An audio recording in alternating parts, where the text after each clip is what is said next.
The year is 1979 and the world is under threat. Tensions between the Soviet Union and the United States have reached fever pitch and people live in fear of a nuclear attack. The feeling of unrest caused by the Cold War spread all across Europe and the Channel Islands weren't immune. In the heart of St Helier, a shelter was created by the States. Its job was to connect the island to the outside world if the worst was to happen. It's usually closed to the public, but now we're about to reveal some of its long-kept secrets. Built by German forces during the occupation, the bunker is now frozen in another time. It demonstrates how Jersey planned to react to a nuclear fallout in decades gone by. Paul Patterson was part of a group of volunteers whose job it was to keep the island safe. In the event that we were going red warning or black warning, we would have been able to advise the public to stay in, listen to the radio, etc., and give them as much information as we could. And I think the authorities here realised that we weren't going to be a deliberate, direct hit. The chances are we'd be looking at somebody else's bombs fallout. But there was nonetheless, there were two known threats in our immediate territorial waters, one of them being Capital Hague. That was why it was set up, and a lot of volunteers like myself came down here. We were trained, first of all, in general duties. Everything was form-driven. Everything had to be proceduralised because you wanted to not be thinking how to do things if the actual balloon went up. Paul and his team had to consider the long-term effects of a possible fallout. If you look at the devastation of what a nuclear bomb will do in a city, it's going to basically flatten it.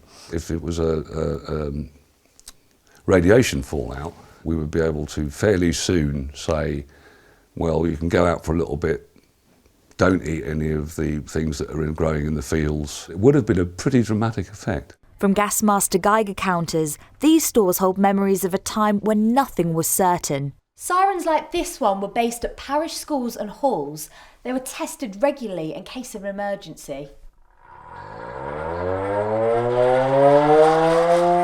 And there's one date in particular that stands out in Paul's mind.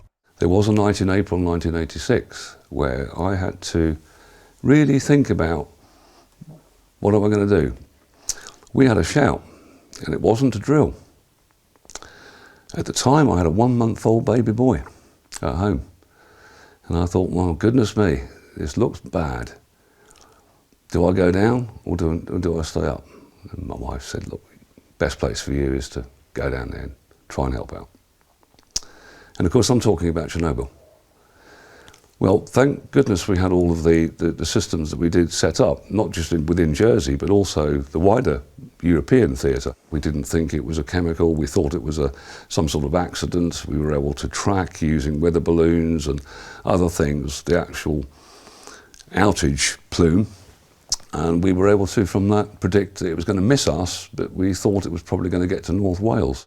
The bunker is now being opened to islanders by Jersey Heritage for the first time for a limited number of tours. It marks a time in the world's history, in the island's history, and the world's history really, that Cold War period when we had, what to do in the event of a nuclear incident printed in the front of the telephone book, the giving advice to people. It sort of really captures the fear that there was of what might happen, and the actions that were put in place by government to try and be part of the whole worldwide reaction to any kind of nuclear incident. A piece of history that, luckily for us, never became a reality. Annie Nolson, ITV News.